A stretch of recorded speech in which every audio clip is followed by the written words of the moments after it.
ఇవన్నీ ఉంటాయి. అలాగే నీ బాధ్యతలు ఏంటి, అలాగే నేను ప్రతి పౌరుడు కూడా బాధ్యత ఏంటి. ఇక్కడున్న జెన్జీ యువతను అడుగుతున్నాను, మీ బాధ్యత. సమాజం పట్ల మీకు బాధ్యత ఉంది, దేశం పట్ల మీకు బాధ్యత ఉంది, ఈ సంస్కృతి పట్ల మీకు బాధ్యత ఉంది. ఇవన్నీ మీరు నిర్వర్తించగలిగితే మీకు అప్పుడు హక్కు వస్తుంది.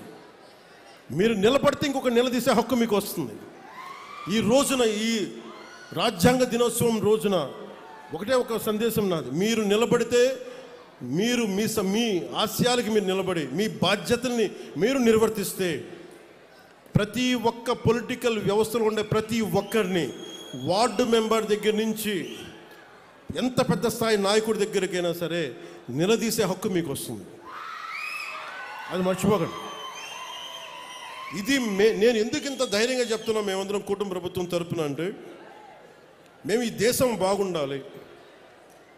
ముఖ్యమంత్రి గారు కూడా పదే పదే చెప్తుంది, అసలు మనకి ఎవరన్నా డబ్బున్న వాళ్ళని కొంతమంది దత్తత తీసుకోండి, దత్తత తీసుకొని వాళ్ళకి ఎంటర్ప్రెన్యూర్స్, కుటుంబాన్ని నుంచి ఒక ఎంటర్ప్రెన్యూర్ కావాలి ఆయన కోరిక. సో అలాగా అంటే ఇది చాలామంది కలిసికట్టు రావాలి సమాజ నిర్మాణానికి. అందుకని మీరు కూడా ఈ నిర్మాణంలో భాగస్వామ్యం తీసుకోండి. నేను మళ్ళీ 14 రోజుల తర్వాత మళ్ళీ రాజోలు వస్తాను. నేనేం చెప్పాను అధికారులకి,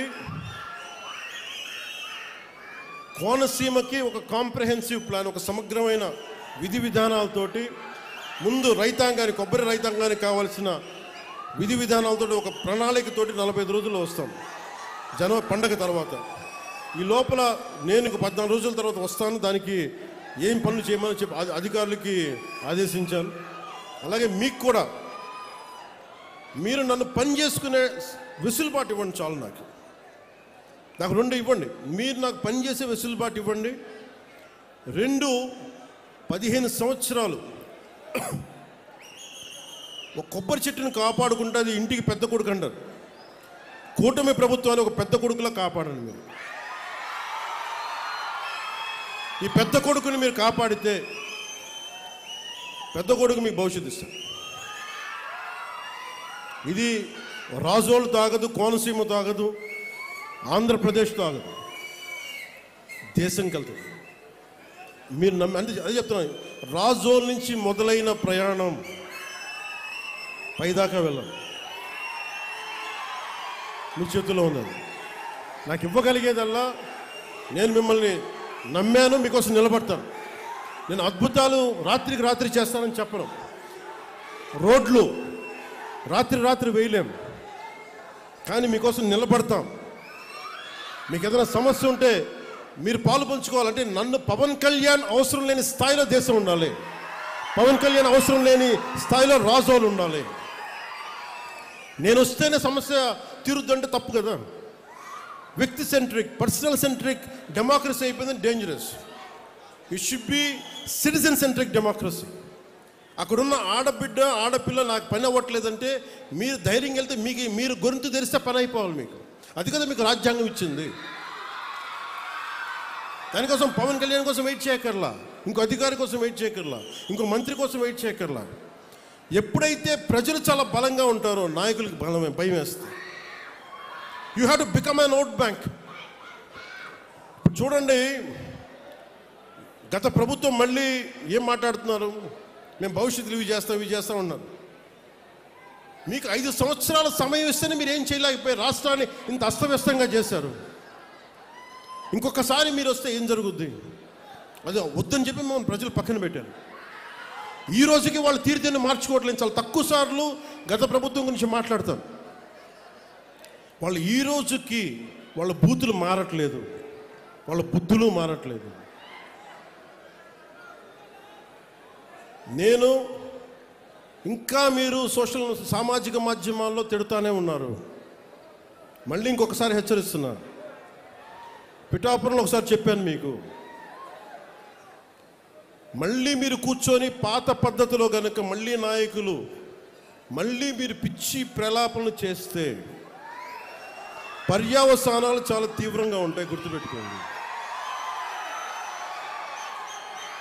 మిమ్మల్ని మీరు కానీ మీ నాయకులు కానీ మీరు ఒక క్రమబద్ధంగా ఒక పద్ధతిలో మమ్మల్ని విమర్శిస్తే తప్పులను మేము సరిదిద్దుకుంటాం, వివరణిస్తాం. అలా కాకుండా వ్యక్తిగతంగా మళ్ళీ పాత పద్ధతిలో చేస్తే ఈసారి నేనే చెప్తున్నా. మీరు పవన్ కళ్యాణ్ మంచితనం చూశారు, పవన్ కళ్యాణ్ సహనం చూశారు, పవన్ కళ్యాణ్ గట్టితనం మీరు చూడలేదు ఎప్పుడు. దయచేసి అక్కడ దాకా తీసుకెళ్ళకండి. ఎందుకంటే నాకు క్షమ ఉండదు నా దగ్గర. మీలాంటి వాళ్ళకి, రిపీటెడ్ అఫెండర్స్కి, క్రైమ్ చేసి తప్పించుకుందాం అనుకున్నోడికి, రిపీటెడ్ అఫెండర్స్కి నా దగ్గర క్షమ ఉండదు. చాలా భరిస్తాం, చాలా సహనంతో తీసుకుంటాం. కానీ పదే పదే కూర్చోబెట్టి మేము ఏదైనా చేస్తామని మీరు మళ్ళీ పాత పద్ధతిలో చేస్తే వీఆర్ క్లోజ్గా మానిటర్ చేస్తున్నాం. ఎవరు ఏం మాట్లాడుతున్నారు, ఎవరు ఏం చేస్తున్నారు, మీకు అవకాశం ఇస్తున్నాను. మీరు ప్రజాస్వామ్యబద్ధంగా విమర్శించండి, సౌహృదయంతో కూటమి ప్రభుత్వం తీసుకుంటుంది. మళ్ళీ హద్దులు దాటి మాట్లాడి మేమే వచ్చేస్తాం 29లో అంటే నేను చెప్తున్నాను కదా, మళ్ళీ ఈ రోజున నా రాజోలు గడ్డ సాక్షిగా చెప్తున్నాను కదా.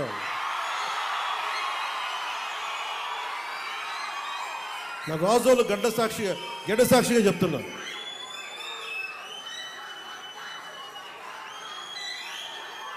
మీరు అలాంటి ఆశలు పెట్టుకోకుండా జరగవు.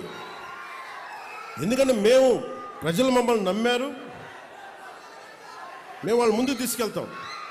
నేను మీ చేత మీ ఏ సమస్య ఉన్నా కానీ మనందరం కూర్చొని, ఉదాహరణకి మన ఆటో డ్రైవర్ సోదరులు ఒక సమస్య చెప్పారు, మాట్లాడుతాం దాని గురించి. ఓకే, సమస్య ఏముంది, కూర్చోబెట్టి మాట్లాడి, ప్రజాస్వామ్యం అంటే అదే కదా. ఒక సమస్య ముందుకు వస్తే మనం వింటాం, దానికి ఎలా పరిష్కార మార్గం వెతుకుతాం. అందరం కలిసికట్టుగా దేశాన్ని, సమాజాన్ని నిర్మిద్దాం. అంతేగాని క్రిమినల్ యాటిట్యూడ్ తోటి ఎవరు వచ్చినా కానీ, అది నా పార్టీ జనసేన పార్టీలో ఉన్నా కానీ, కూటమి పార్టీలో ఎవరున్నా కానీ, ప్రజాస్వామ్యాన్ని గౌరవించని నాయకులు ఎవరైనా సరే, నా సొంత పార్టీలో, మన సొంత పార్టీలో ఉన్నా సరే, జనసేనలో ఉన్నా సరే, నేను ఉపేక్షించను. అలాంటి నాయకుల్ని, అలాంటి వ్యవహారం నడిపేవాళ్ళు నేను వదులుకోవడానికి సిద్ధంగా ఉన్నాను తప్ప, నన్ను ప్రేమించే జనాన్ని వదులుకోవడానికి నేను సిద్ధంగా లేను. నేను ఇంత స్పష్టంగా నా మైండ్లో కానీ నా గుండెల్లో కానీ ఉన్నాయి. ఎందుకంటే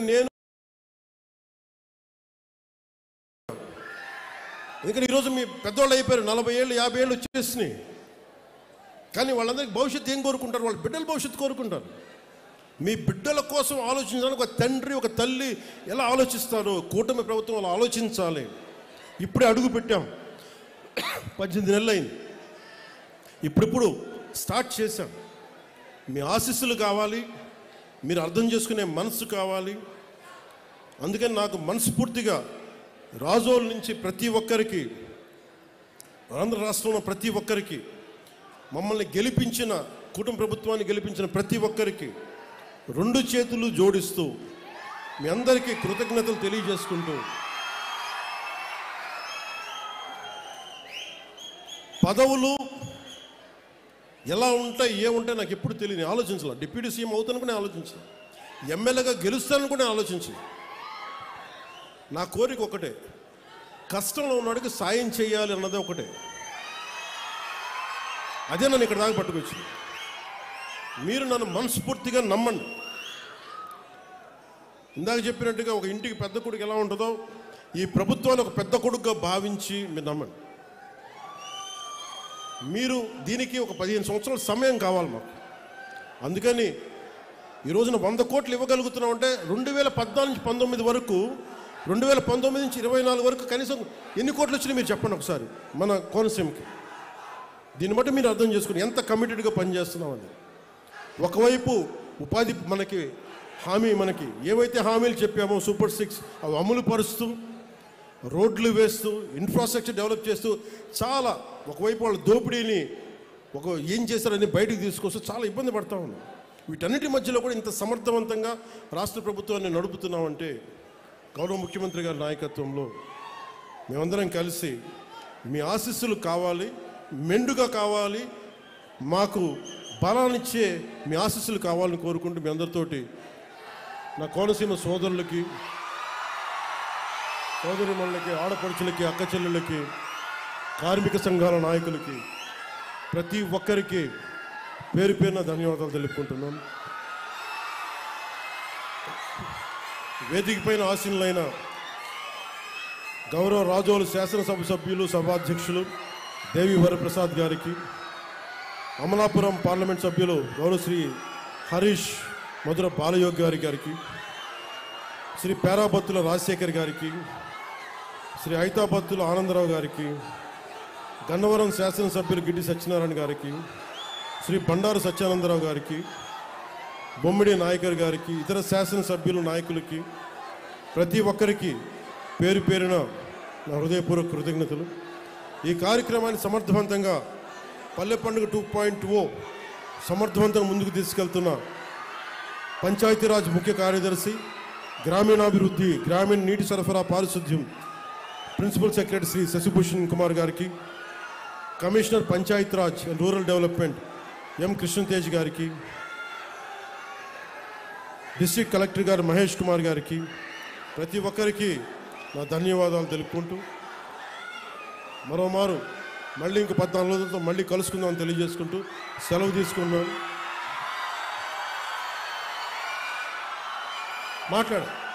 అంటే ఓఎన్జీసీకి సంబంధించి దానికి చెప్పాను ఆల్రెడీ, దాని మీద మాట్లాడుతున్నాను. అంటే ఇదేమవుతుందంటే ఇది చాలా మనం పని అయ్యేలా మాట్లాడాలి, గొడవ పెంచేలా మాట్లాడకూడదు. ఏదన్నా సరే పరిశ్రమలు కావాలి, పరిశ్రమల ద్వారా కొంత కాలుష్యం ఉండడం తప్పదు అది. కానీ కాలుష్యాన్ని ఎంత తగ్గించగలం, అలాగే ఎంత ఎంత మనకి దానివల్ల జరిగే నష్టాన్ని ఎంత నివారించగలం, దాని మీద నాకు అవగాహన ఉంది. అధికారులు కూడా చెప్పారు, ఓఎన్జీసీ సంబంధించి మన కొబ్బరి చెట్లు కూడా ఏదన్నా ఇంపాక్ట్ అవుతున్నాయా అనేది కూడా దాని గురించి కూడా ఉంది.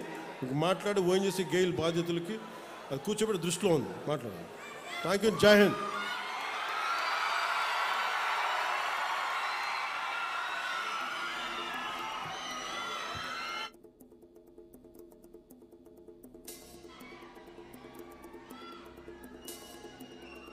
Thank you sir.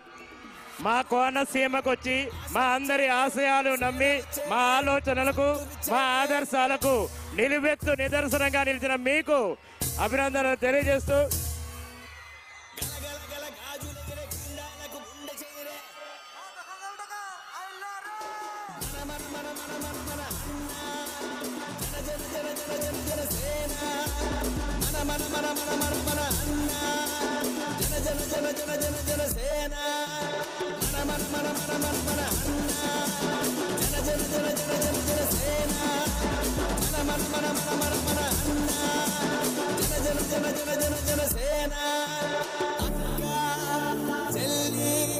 చీరకట్టు ఒట్టు పెట్టు చేతులెత్తి చితకొట్టు కారవేసి లంచి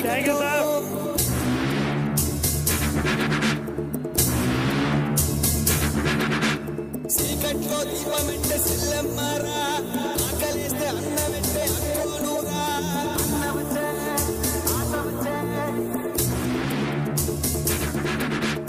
మల్లమ్మలు, రుద్రమ్మలు, ఐలమ్మలు, మా అమ్మలు పోరంటే ఎదురొచ్చే తెలుగు వీర మహిళలు.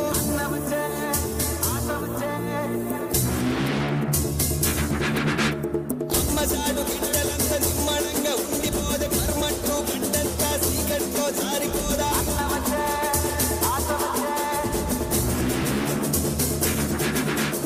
అక్కలకు దిక్కలేసే రక్కసులకు రకదమొచ్చే తల్లి చెల్లి తిరగబడితే తలబద్ద